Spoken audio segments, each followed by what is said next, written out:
Hey everybody, it's Peter Green coming to you with your daily dose of Agile. Today is the fourth in a series of videos where we give you some tips on using our Agile Management model. And so you might want to check out those other videos.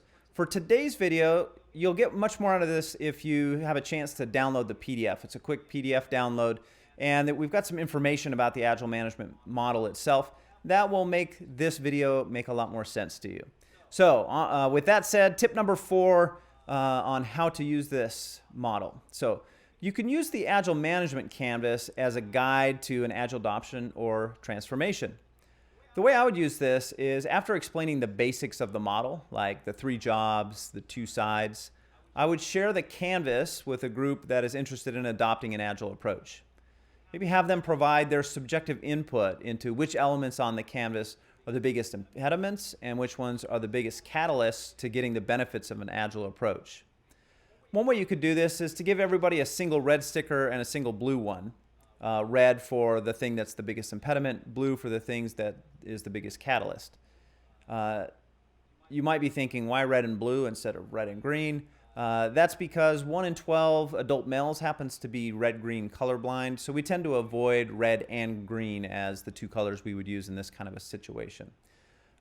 So once everybody has their red and green votes, they get to kind of put that sticker or the virtual equivalent of that on the element that they think corresponds with the red, the biggest impediment, and the green, the biggest accelerant to realizing the benefits of an Agile approach.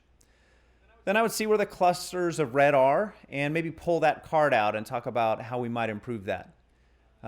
You could use that as the starting point for an organizational impediment removal. Like have the group talk through the current approach and how that element is either aligned or not aligned with the 3 key principles of Agile Management. Those, for those that haven't heard this part of it before, the 3 principles there are to move the authority for decision making to where the work is being done.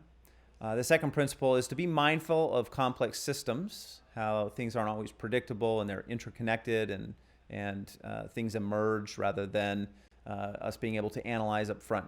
And then finally, to create safety and engagement for the people doing the work.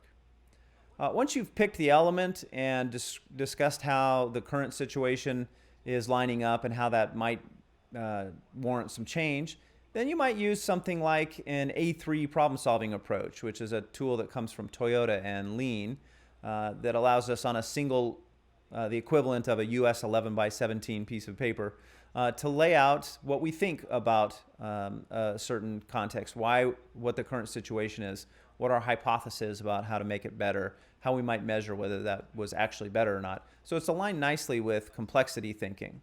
And go ahead and use that to help you get started on changing the organization to better align with an Agile approach. If you found that tip useful, go ahead and check out the other in this series, the other tips in this series, and share it with a friend that you think might benefit from it.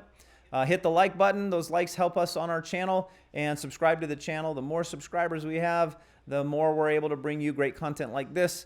And you'll get notified of these videos popping up in your inbox every morning. Thanks, everybody. Hope you have a great day.